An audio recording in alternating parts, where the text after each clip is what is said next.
लक्ष्मी का अपने घर में पूरा दबदबा था। हिटलर की तरह वो सारा काम अपने पति और बेटे से करवाती। धीरे धीरे उसके पति की तबीयत खराब रहने लगी। सुनो जी, अब आप बुजुर्ग हो गए हो, काम में भी अब हाथ आपके फुर्ती से नहीं चलते। अरे भाग्यवान, भगवान से डर। तुझसे मैंने शादी अपने इकलौते बेटे के अच्छे पालन पोषण के लिए की थी, लेकिन तूने तो उसका बेड़ा गर्क कर दिया। मैंने क्या किया? पढ़ाया लिखाया, अब नौकरी नहीं लग रही तो मैं कैसे जिम्मेदार हो गई? अब घर में बैठकर रोटी तोड़ रहा था तो मैंने कहा काम ही कर ले। एक तो भला करो और ऊपर से बातें सुनो। तभी सारंग वहां आ जाता है। बहुत भूख लगी है माँ, कुछ खाने को दे दो। अब तुम्हारे पापा का हाथ तो चल नहीं रहा है। मैं ही जा रही हूँ आज किचन में, बनाती हूँ कुछ। हे भगवान, कैसे होगा इतना काम मुझसे?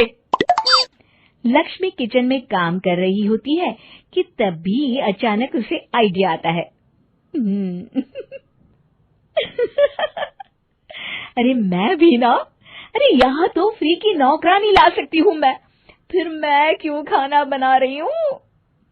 उस दिन लक्ष्मी सारंग की पसंद का खाना बनाती है और बैठकर उसे बड़े ही प्यार से खिलाती है।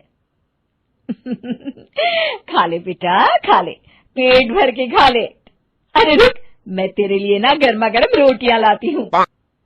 सारंग और उसके पिता एक दूसरे की ओर बड़े ही हैरानी से देखते हैं।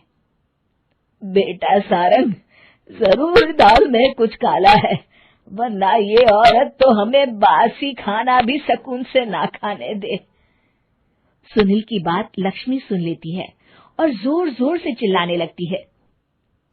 अरे हाँ, भलाई का तो जमाना ही नहीं रहा।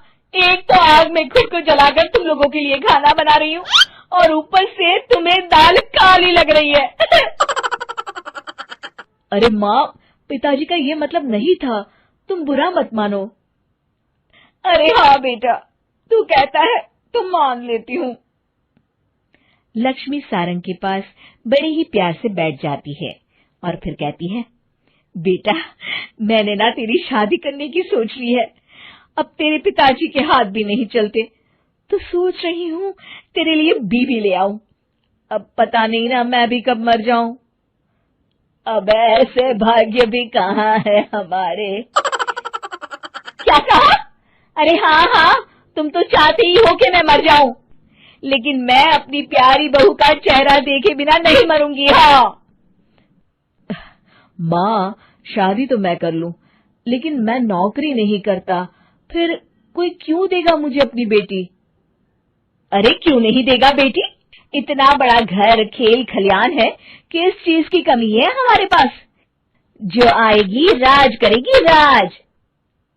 हम तो ना कर पाए राज, ये बोलो कि एक और नौकर तुम्हारे पास आ जाएगा। मैं कहती हूँ चुप हो जाओ। अरे खुद के घर का खाना बनाएगी तो क्या नौकरानी हो जाएगी? अब तुमसे तो किचन का काम होता नहीं, तो कोई तो करेगा ना। ठीक है माँ, तुम जैसा सही समझो बस।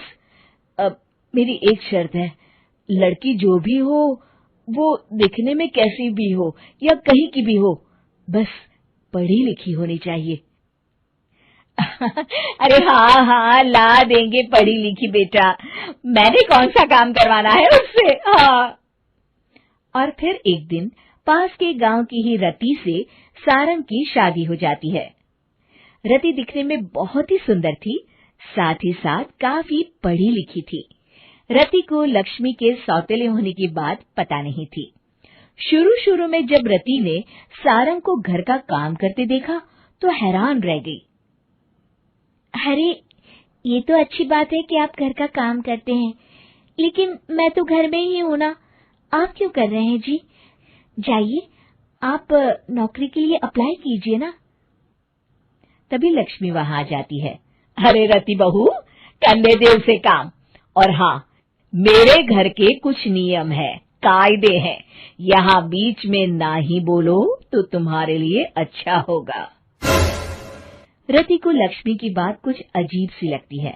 वो समझ नहीं पाती है कि वो ऐसा व्यवहार क्यों कर रही है, लेकिन उसे लक्ष्मी के सौतेले होने के बारे में कुछ पता नहीं चलता है। फिर एक दिन तो हद ही हो जाती है।